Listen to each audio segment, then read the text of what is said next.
힘든 난간에 혹시 부딪힌 적이 있나요? 앤 랜더스는 힘든 난간에 부딪히게 되면 고개를 높이 들고 정면을 바라보며 이렇게 외치라고 합니다. 역경, 나는 너보다 강하다. 너는 결코 나를 이길 수 없다. 라고요. 혹시 역경과 시련을 마주했을 때 두려움에 움츠러들지 마세요. 걱정과 근심이 몰아친다 해도 움츠려든 나약한 모습을 보이지 마세요. 당당한 모습을 보일 수 없을지라도 비굴하게 굴지 말고 두렵고 무서워도 이겨낼 수 있다고, 극복할 수 있다고 말하세요. 우리 함께 힘내세요. 화이팅!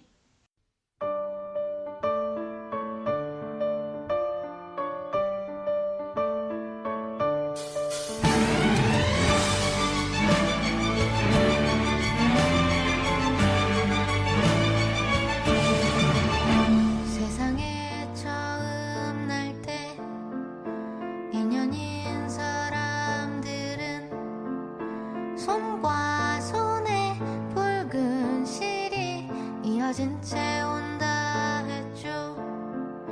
당신이 어디 있든 내가 찾을 수 있게 손과 손에 붉은 실이 이어진 채 왔다 했죠.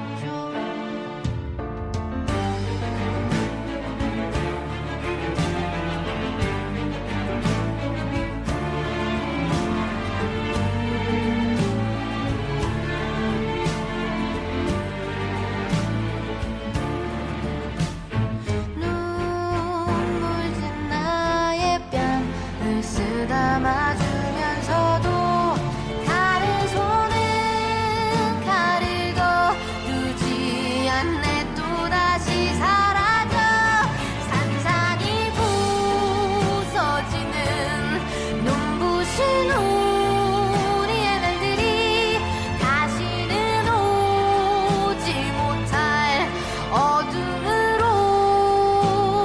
가네.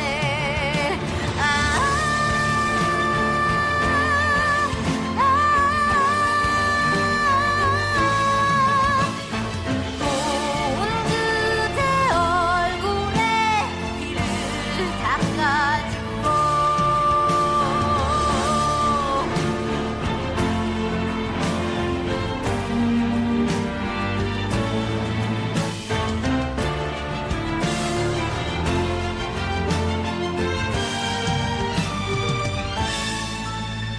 나의 모든 것들이 손대면 사라질 듯 끝도 없이 겁이 나서 무엇도 할 수 없었다 했죠. 아픈 내 목소리에 입 맞춰주면서도 시선 끝엔 내가 있지를 않네. 또다시 사라져 아득히 멀어지는 찬란한 우리의 날들이 다시는 오지 못할 어둠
안예은의 홍연 듣고 왔습니다. 본 프로그램을 통해 여러분들의 영화, 문화, 장소의 감성이 듬뿍 느껴지는 프로그램으로 다가가겠습니다.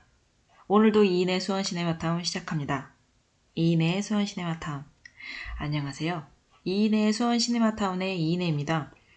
수원에 나왔던 드라마나 영화에 나왔던 장소를 알아보며 영화에 대한 명대사 및 감동적인 장면들에 대해 이야기 나눠보는 프로그램인데요. 본 프로그램으로 수원에 나왔던 영화나 드라마 장소를 추천해주세요. 나만이 알기 아까운 영화, 드라마, 그리고 사연자분들이 신청해주신 컨텐츠도 같이 나눠볼 거예요. 시민 여러분들의 많은 참여 바랍니다. 오늘은 수원 시네마타운의 5번째 시간이죠. 이번 시간에는 바로 영화 82년생 김지영입니다. 저희가 지난해부터 9월, 10월은 2주 동안 여자가 주인공인 드라마, 영화 시리즈를 소개해 드린다고 하였는데요. 지난주에는 그린 마던스 클럽을 했었죠. 이번에는 82년생 김지영인데요. 82년생 김지영은 수원에 나왔었나?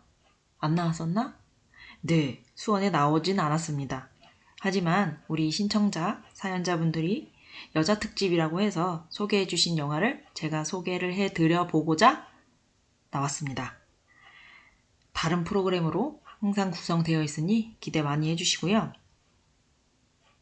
경기도 시민으로 사연자분들의 신청으로 선정한 이 영화의 줄거리와 인물들에 대해서 묘사를 할 예정입니다.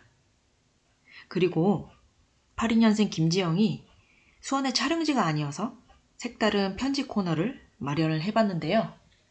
어떠실지 기대 많이 해주세요. 이인의 수원 시네마타운.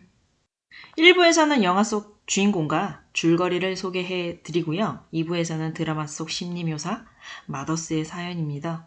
3부에서는 마더스가 전하는 가을 편지입니다. 87년생 이인혜가 82년생 김지영에게, 82년생 김지영이 87년생 이인혜에게.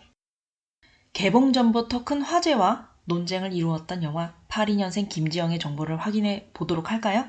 이 작품은 영화의 주제적인 부분도 있지만 스토리와 연출이 굉장히 뛰어나고 사람들에게 호평을 받고 칭찬을 받고 있으며 영화 82년생 김지영의 영화로 제작되기 전에 조남주 작가의 소설로 이미 유명했던 작품이라고 합니다.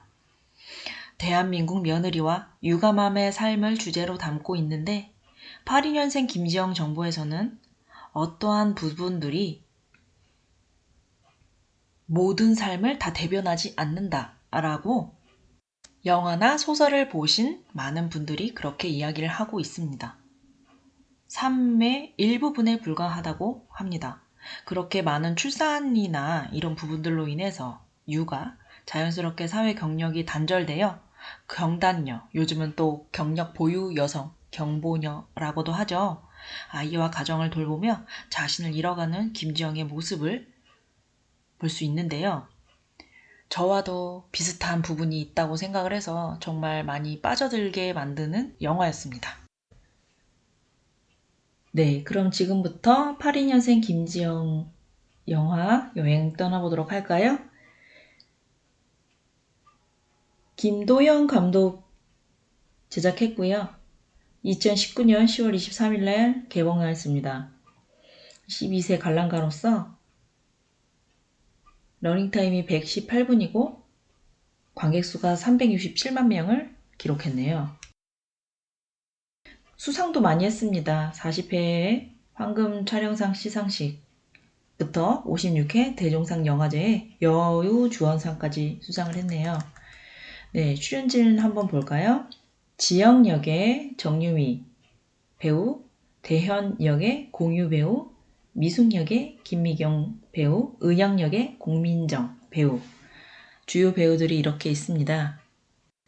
이쯤에서 노래 한 곡 듣고 올까요? 82년생 김지영 OST입니다. 헨 흔들흔들. 깊게 뿌리 내린 내 맘에 작은 바람이 불 때면 난 자신하네 나에게 흔들리지 않음을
네가 알 수 없게 내 맘을 붙잡아도 흔들 내 맘이 왜 이리 요동치는지 그저 잠시 보다가 널 스쳐가길 흔들 내 맘이 왜 이리 요동치는지 그저 잠시 보다가 날 스쳐가길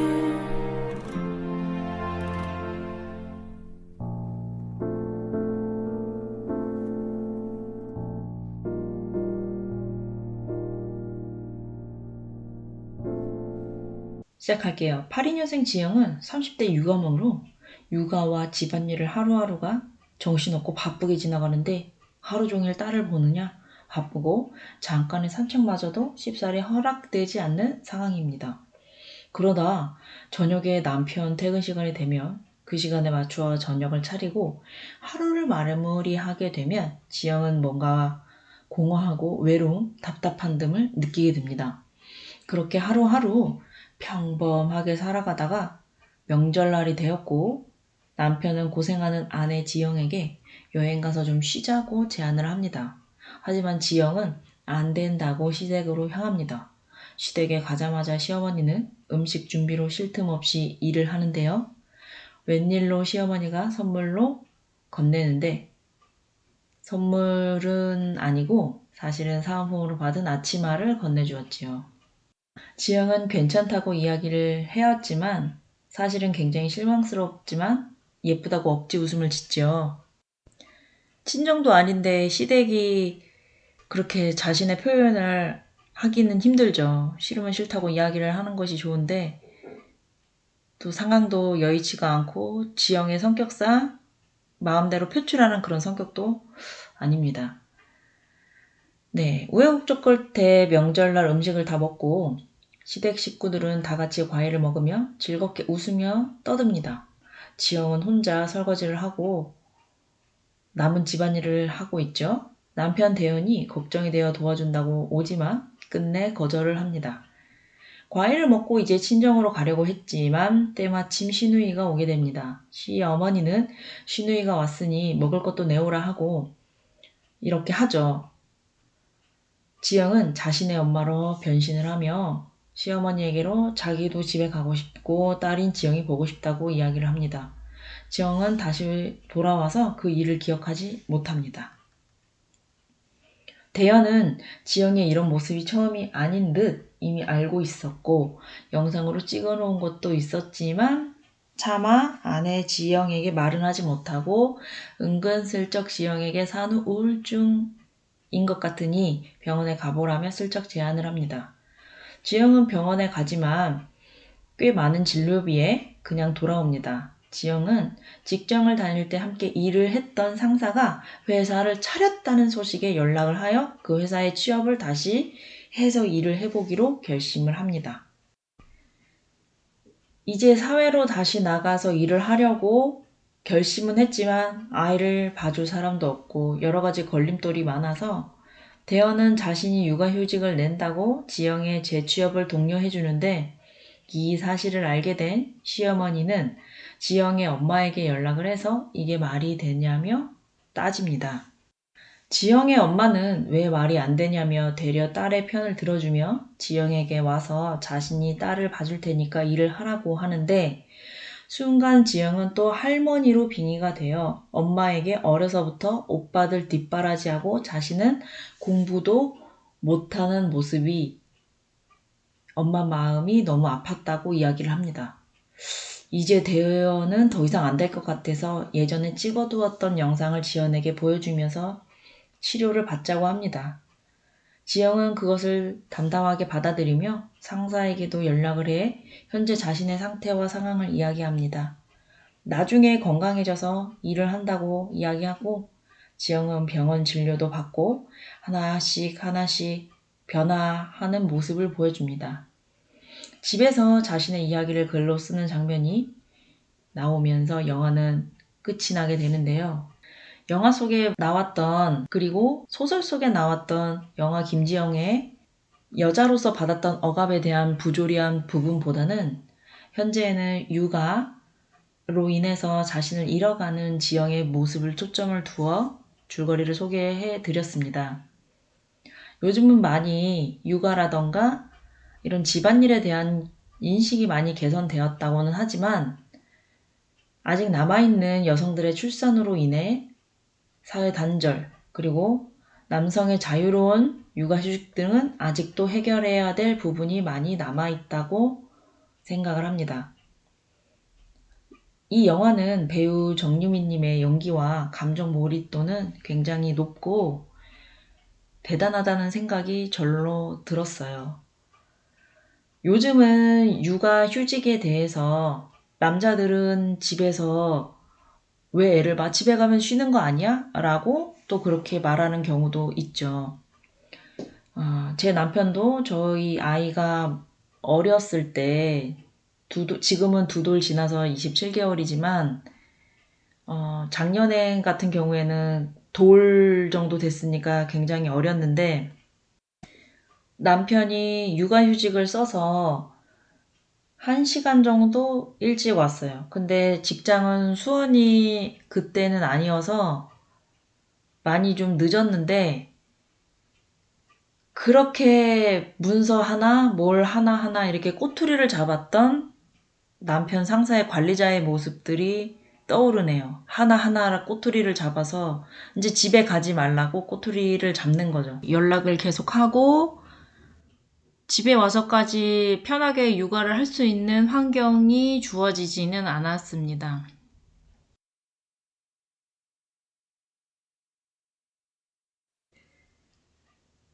(82년생) 김지영의 영화가 개봉되고 나서 너무 피해의식이 과하게 표현된 것 같다는 사람들도 있었고, 남성들은 너무 여성의 관점으로만 영화가 나오며 남성들의 입장은 표현되지 않아서 불편했던 분들도 있었다는 그런 많은 의견들이 있었습니다.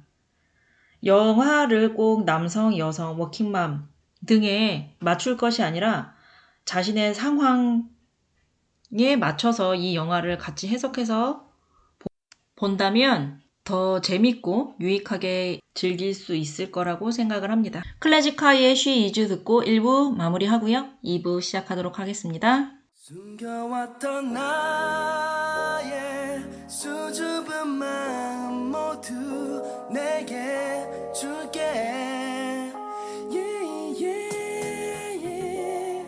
차가운 나를 움직이는 너의 미소 닫혀있던 나의 어두운 마음 모두 내게 열게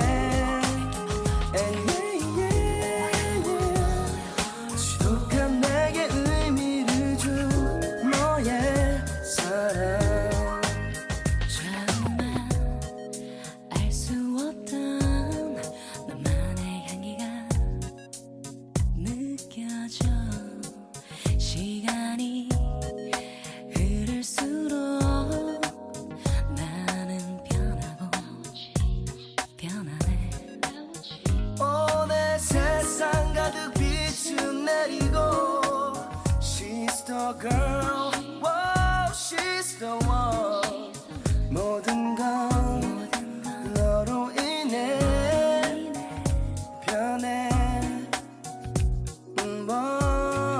숨겨왔던 나의 수줍은 마음 모두 내게 줄게 yeah, yeah, yeah. 차가운 나를 움직이는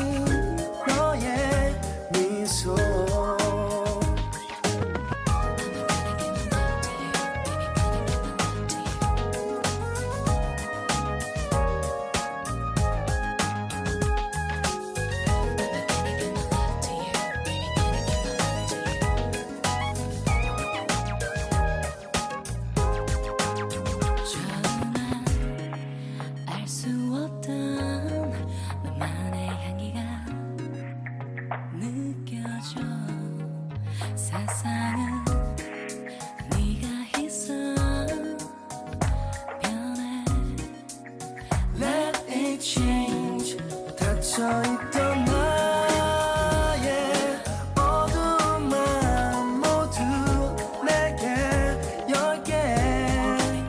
And 지독한 내게 의미를 준 너의 사랑, 숨겨왔던 나의 수줍은 마음 모두 내게 줄게. 차가운 나를 움직이는 너의 미소, 닫혀있던 나의 어두운 마음 모두 내게 열게. 지독한 내게 의미를 준 너의 사랑. 차가운 내게 온기를 준 너의 미소. 이인의 소원 시네마타운 2부 시작합니다. 지영이 좋아했던 빵은 사실은 지영의 남자 형제가 좋아했던 빵이었죠. 단팥빵. 여자는 이래야 된다, 저래야 된다라는 것에 많은 편견과 가스라이팅을 하는데요. 이것에서 벗어나려면 건강한 자아와 자신을 온전히 사랑하는 마음이 필요합니다. 제가 겪었던 일인데요. 공원에서 2022년 초여름에 아기와 놀이터에서 놀고 있었습니다.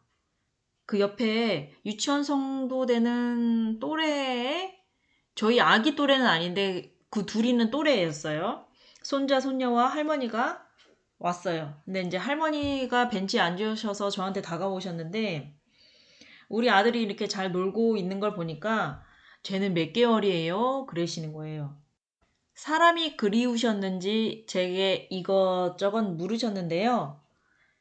가만히 듣다 보니까 이상한 거예요. 계속 듣다 보니까 며느리 흉인 거예요. 어떠한 이야기냐 하면 아기가 태어난 지 얼마 안 돼서 잘 키우는지 시어머니 입장에서 걱정도 되고 해서 며느리나 아들 내외한테 전화를 자주 하고 얼굴 좀 보러 오라고, 지역이 좀 다르신 것 같아요. 전화를 했는데 아들이 어느 날 화가 많이 나서 어머니한테 전화를 했더랍니다. 이유인 즉슨 너무 자주 오라고 하고 그래서 부부싸움을 크게 해서 자주 좀 전화하지 말라 이렇게 했다는 거예요. 그런데 그 이제 할머니 입장은 우리 아들이 애도 봐주고 도와주고 그 집은 또 애가 두 돌도 안 됐는데 어린이집 가서 며느리가 시간도 있고 뭐가 힘드냐. 최근에는 둘째를 임신해서 그건 최근에만 힘든 거지. 뭐가 그렇게 힘드냐. 아들이 며느리 때문에 너무너무 힘들다고 시어머니한테 전화를 하셨다는 거예요. 뭐가 그렇게 힘든 일이 있는 건지, 아들도 이제 며느리랑 부부 다툼을 하고 이러면 이제 그거를 말을 하질 말아야 되는데 이제 다 이야기를 한 거죠. 본인도 속이 상한 건지 어쩐 건지 이유는 모르겠는데 이야기를 하는데 제 입장에서는 글쎄요. 저는 아직은 아들이 있지만 시어머니 입장은 제가 아니고 며느리 입장이잖아요. 그렇다고 생판 모르는 며느리 입장을 또 쉬 들 수 있는 입장은 아니었어요. 왜냐하면 사람은 한쪽 말만 들을 수는 없잖아요. 양쪽 말을 다 들어봐야 되기 때문에. 근데 이제 저는 그분을, 할머님을 처음 뵀는데, 근데 일단은 자신이 전화를 해서 아들 내외가 사이가 나빠졌다라는 것이 팩트인 것 같아서 이제 저는 그 부분에만 초점을 맞춰서 말씀을 좀 드렸는데, 사실은 저는 며느리 입장이 오히려 좀 더 공감이 갔죠. 공감이 갔고요. 세상의 모든 시어머니들은 다 전화를 해서 왜 그렇게 이렇게 궁금한지 알아서 잘 하고 있는데 좀 많이 간섭도 하고 그러신 것 같아요. 뭐 저도 저라고 뭐 편하겠어요. 저도 똑같죠. 뭐 제 입장도 똑같은데 그래도 제가 제 속마음을 다 있는 그대로 그 할머님한테 처음 뵀는데 말씀드릴 수는 없잖아요. 저보다 연배도 있으시고. 제 속마음은 사실은 이거였죠. 아니, 왜 자꾸 며느리한테 전화해요? 저도 제 시어머니가 생각나서 막 빙의를 막 하려고 하는데, 그러면은 안 되잖아요. 그래서 이렇게 얘기를 했죠. 아기를 낳고 키우고 부부 사이가 이러다 보니 어머니께도 말 못할 많은 것들이 있고, 그다음에 몸도 약해지고 예민해지니까 사소한 것도 그렇게 많이 신경이 더 쓰여서 받아들일 수밖에 없다. 그런 것들을 좀 이해하시고 아들 내외 믿고 잘 자중하셔라. 이렇게 말씀을 드리고 이제 공원에서는 끝이 났는데요. 제가 82년생 김지영 영화를 같이 소개를 시켜드리면서 이 사연이 많이 생각이 났습니다. 아들하고 딸은 자신의 피가 섞여서 엄청난 누구도 부인할 수 없는 내 피가 섞인 자식이잖아요. 그런데 며느리와 사이는 또 그런 부분이 아니니까 서로서로 조심해서 선만 지키면서 독립된 가정을 꾸렸으면 독립된 개체로서 인정을 해주고 서로 존중하면서 지켜줘야 하는 게 아닌가 싶습니다. 너무 많은 간섭은 때로는 독이 될 수 있다라는 것들이 많이 생각이 났습니다. 네, 이쯤에서 우리가 노래 한 곡 듣고 와야겠죠? 노래 한 곡 들으시면서 평안한 마음, 또 다음 거 어떤 게 있는지 우리 기대해 볼까요? 지드래곤 자우림의 김유나가 부릅니다. Missing You.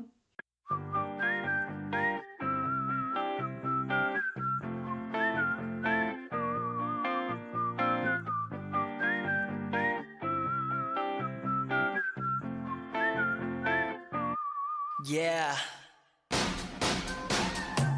아무 생각 없이 평소와 같이 보통 사람들과 만나 웃고 말았지. 밤이 되면 TV가 내 유일한 친구고 아침 해가 떠오르면 이제서야 잠이 들죠. 너무 초라해 now 널 많이 좋아해 now but 네가 떠난 후 바라나는 내 눈에 노랗게만 보여. 그댄 어딨어 아파해요 나 여기 있어. 아니 혹시 다른 사람과 다른 사랑 아니 보고 싶어 my baby. 내 맘에 이리 울적한데 말할 사람이 없다. 나도 가끔 울적 웃고 싶은데 곁엔 아무도 없다. Maybe I'm missing you. Oh oh. Maybe I'm missing you. Oh oh. Maybe I'm missing you. Oh oh. Maybe I'm missing you. 그땐 그랬지 우리 사이 투명하고 깨끗했지. 처음에는 애틋했지 떠들그래 하면서 왜 그랬지. 갈수록 유리 깨지듯 손에 긴 반지가 빛바래지듯 날 가라가래 베이듯 속박이란 사슬에 목이 죄이듯 날 좋을 줄만 알았던 너와의 기억도 풀리지 않다는 외밀 상처만 남아 싫어도 헤어져란 말은 끝까지 참았어야만 했는데 싸우고 다투던 그때가 지금보다 낫을 텐데. 내 맘에 이리 울적한데 말할 사람이 없다. 나도 가끔 울적 웃고 싶은데 곁엔 아무도 없다. Maybe I'm missing you. Oh oh. Maybe I'm missing you. Oh oh. Maybe I'm missing you. Oh oh. Maybe I'm missing you. 나는 아직도 매일 눈을 뜨면 네가 옆에 있는 것만 같아. 우리 함께 했던 많은 시간들 되돌릴 순 없나. Now sing it. 내 맘은 이리 울적한데 말할 사람이 없다. 나도 가끔 활짝 웃고 싶은데 곁에 아무도 없다. 내 맘에 이리 울적한데 말할 사람이 없다. 나도 가끔 울적 웃고 싶은데 곁엔 아무도 없다. Maybe I'm missing you. Oh, maybe I'm missing you. I'm missing. Maybe I'm missing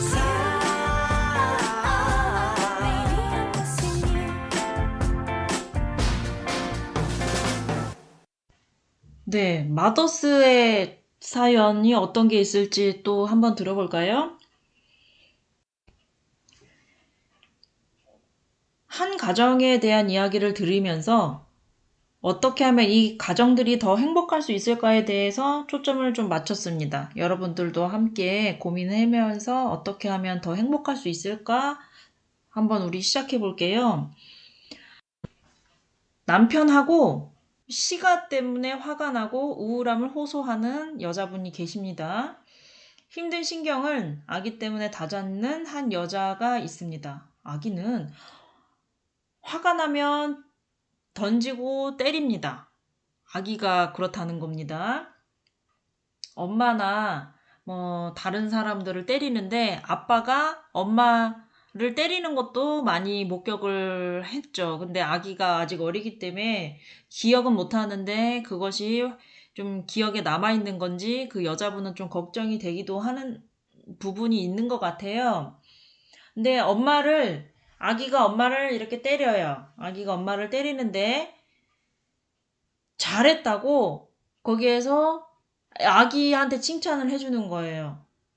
그리고 아기한테 잘했다는 칭찬과 더불어 아내한테는 너가 왜 아기를 화나게 해서 아기가 이렇게 됐냐 하면서 이제 아내한테 이제 욕을 하는 거예요. 거기에 처가를 비하하고 욕을 하고 또 굉장한 마마보이입니다. 자신은 마마보이가 아니라고 하는데 마마보이예요. 근데 자신의 독립된 가정보다는 원가족, 나를 낳아준 부모님만을 위하는 입장입니다. 어느 정도 독립된 가정의 가장으로서 역할을 전혀 수행하지 못합니다.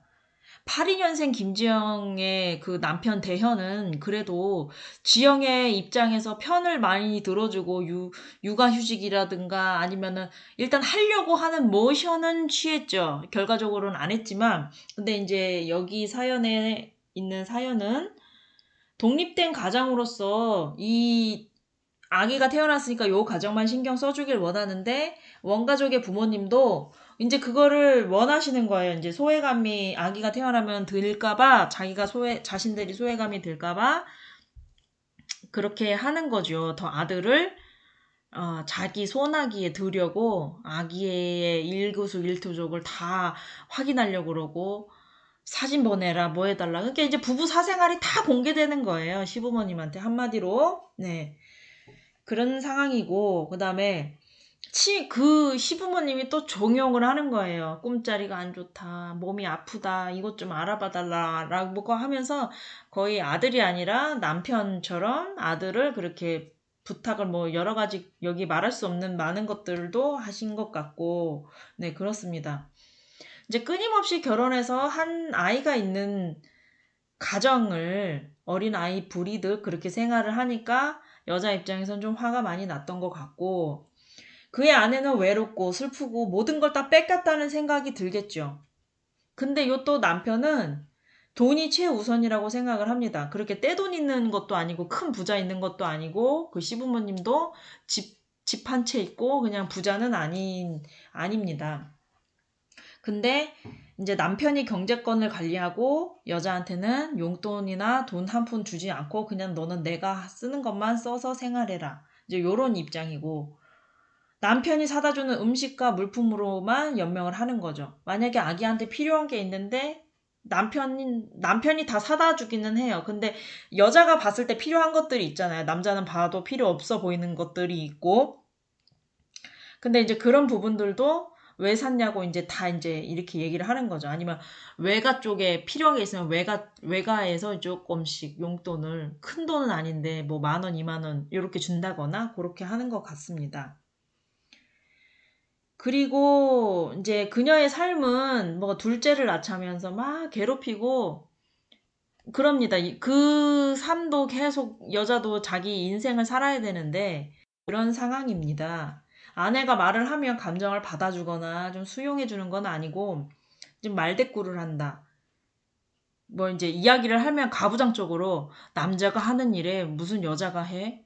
이렇게 얘기를 하면서 말대꾸를 좀 한다. 이렇게 이야기를 하고 말대꾸가 요즘 뭐 조선시대도 아니고 남자 사이에 무슨 말대꾸 뭐 그런 표현도 조금 이상한데 이제 그 시아버지가 말대꾸라는 좀 표현을 많이 쓰는 것 같습니다. 며느리한테 네가 내 아들한테 이야기했을 때 가만히 복종해서 순종하면 되지 왜 말대꾸를 해? 라고 하면서 며느리한테 그렇게 얘기를 하는 거야. 근데 또 위에 형이 있는데 형님한테는 또 안 그런 거야. 형님은 또 처가가 부자거든요. 네, 그렇게 얘기를 안 해요. 그게 이제 이 여자분만 많이 속이 좀 상한 상태인 것 같고, 집에 오면은 아내한테 그렇게 집을 안 치운다고 화를 많이 내고 욕을 많이 한다고 합니다. 또 밥을 안 차렸다고 투정을 하고. 그 곁에는 당연히 남자는 남자 편이겠죠. 막 아내가 못됐다 이런 말로 이간질을 합니다. 회사 동료들도. 혹시 영유아 가정 보육하시는 엄마들은 잘 아실 겁니다. 24시간이 얼마나 모자르고 힘든지 에너지 넘치는 아이일수록 엄마가 곁에서 끊임없이 같이 놀아줘야 합니다. 근데 뭐 집 치울 시간이 어디 있는지, 네, 그거는 뭐 서로의 신뢰가 깨진 건지 자신의 부모님한테 더 잘 해주길 바라는 그 남편의 마음이 있어서 더 아내한테 틱틱대는 건지 그 속마음은 남편 입장에서는 좀 모르는 상태입니다. 일단은 제가 느끼기에는 존중과 배려는 타인과 사회적 약자만을 위해서 존재하는 것이 아니고 가족일수록 부부일수록 더 지켜져야만 하는 덕목이 아닌가 하는 생각이 듭니다. 모든 일이라는 것이 한쪽 말만 듣고는 해결이 쉽사리 나지는 않습니다. 제가 임상심리사로서 많은 심리검사를 하고 학부모님들, 아이들 상담하고 이랬는데 결국에는 서로서로 배려하고 서로서로 섬기고 희생해야 되는 인품이 자리 잡아야 아이들도 더 행복하다고 생각을 합니다. 한쪽이 무조건적으로 이런 것들을 실천을 한다면 좀 불공평하다라는 생각이 조금 들기는 합니다. 근데 한 명이라도 깨어있는 사람이 먼저 실천을 한다면 정말 정신적으로 병 있지 않는 이상은 변화될 수 있다라는 그런 희망과 믿음을 가지고 항상 살아가야 하지 않나 이런 생각이 좀 듭니다. 요 사연만 보면은 사실은 여자가 뭔 큰 잘못을 했나 남자한테 큰 약점을 잡혔나 그냥 요렇게 생각을 하실 수도 있어요. 또 피해는 내가 요렇게 했기 때문에 또 남자가 요렇게 얘기를 했겠죠. 네가 요렇게 했기 때문에 내가 요러는 거야 라고 하면서 가스라이팅을 하는 거죠. 그건 그 사람의 인품이 못된 거죠. 네.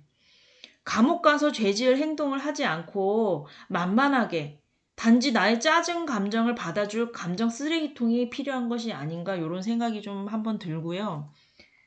타인과 비교를 했을 때 더 힘들고 우울감이 커지는 건 사실입니다. 이제 남자 측 입장에서도 여러 가지 가장을 짊어져야 하는 무게가 크기 때문에 더 어린아이 같아서 또 자신을 낳아준 원가족의 시부모님한테 의지하는 게 아닌가 하는 그런 생각도 조금 살짝 드는데, 네, 여자분은 이럴 때일수록 더욱 강인한 정신력을 가져서 절대 좌절하면 안 되고 이겨내야 합니다.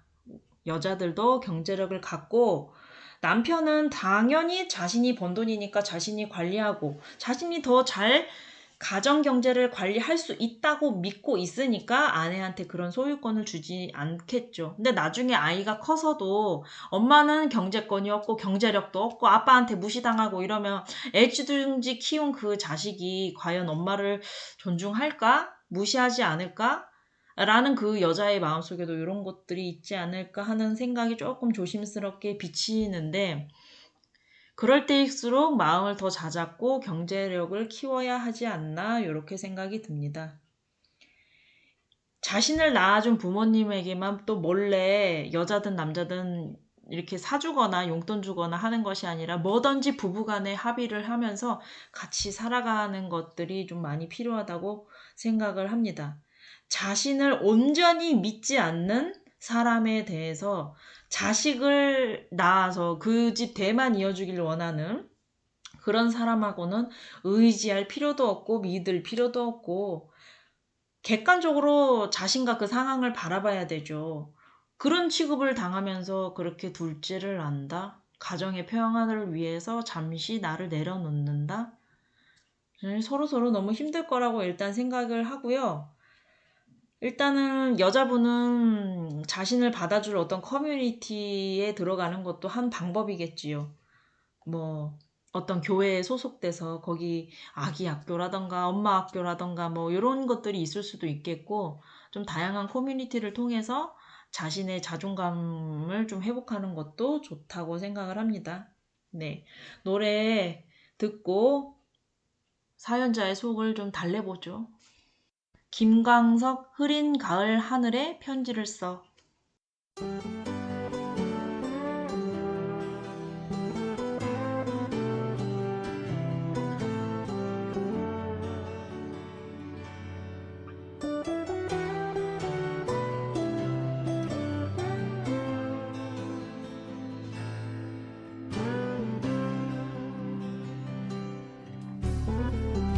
비가 내리면 나를 둘러싸는 시간에 숨결이 떨쳐질까. 비가 내리면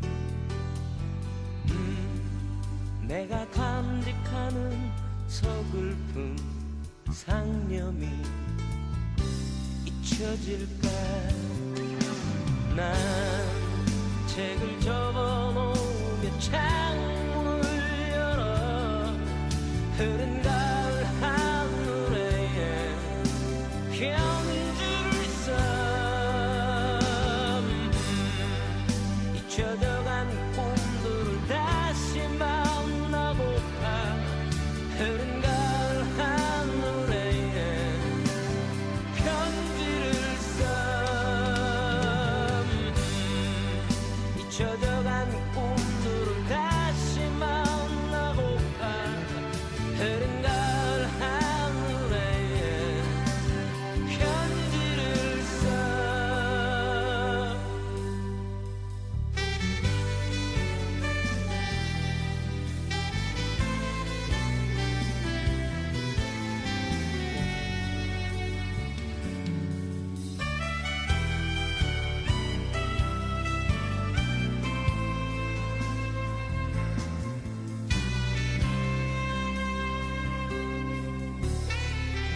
바람이 불면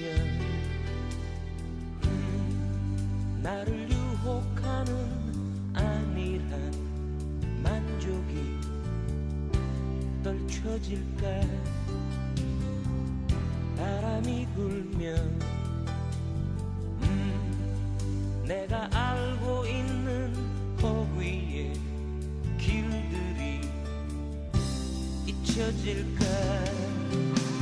난 책을 접어놓으며 창문을 열어 흐른 가을 하늘에 편지를 써. 잊혀져간 꿈들을 다시 만나고파. 흐른 가을 하늘에 편지를 써. 난 책을 접어놓으며 창문을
3부 마지막 코너입니다.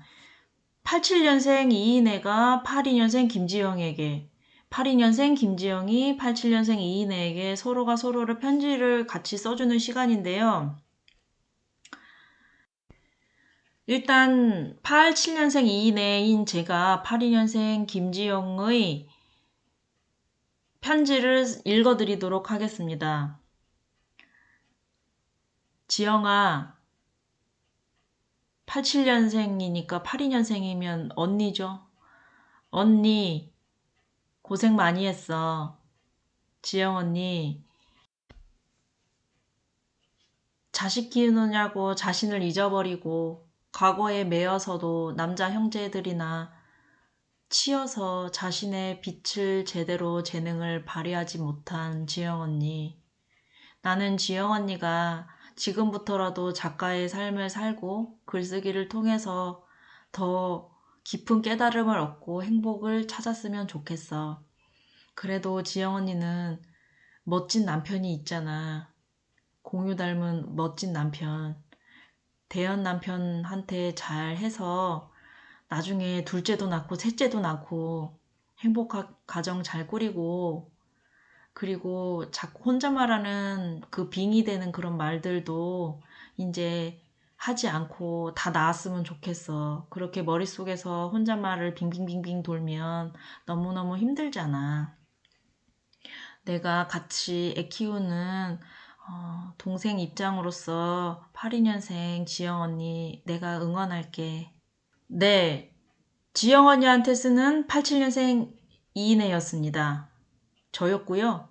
이번에는 제가 가정보육 영유아 맘인데 경력이 단절돼서 굉장히 아무에게도 도움을 요청할 수 없는 자아 실현을 혼자 묵묵히 해내고 있는 제 자신한테 지영 언니가 도대체 뭐라고 편지를 써줄까요? 아무래도 이런 말을 썼으면 좋겠어요. 제가 듣고 싶은 말을 지영 언니로 빙의해서 제가 이야기를 해보겠습니다. 이내야, 너는 언니가 없고 네가 첫째이지. 그래서 내가 친언니처럼 말해줄게.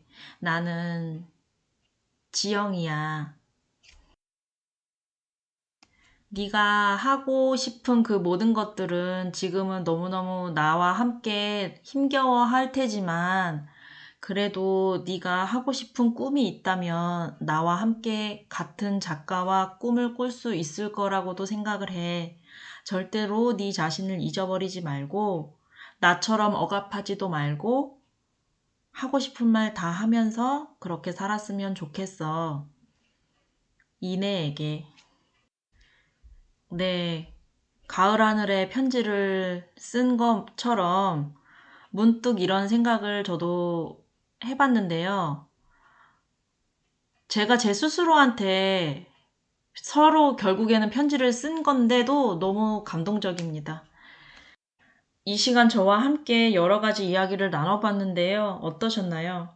다음 시간에도 더욱 흥미진진한 드라마, 영화 관련 코너로 여러분들의 활력소가 되도록 다음 시간에도 재밌게 찾아오겠습니다. 지금까지 저는 이인혜의 수원 시네마타운의 이인혜였습니다.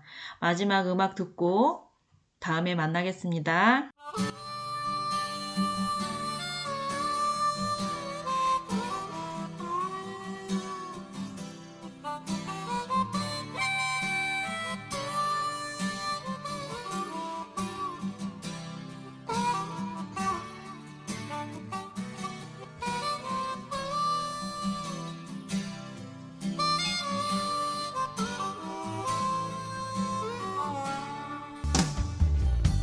젊은 날엔 젊음을 모르고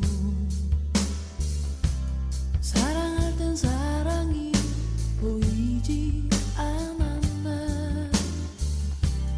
하지만 이제 뒤돌아보니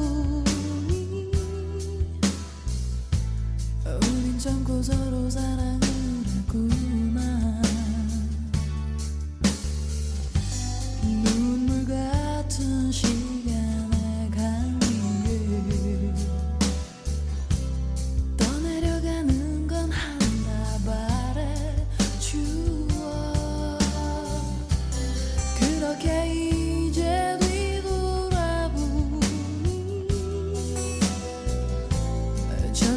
사랑 도와주세요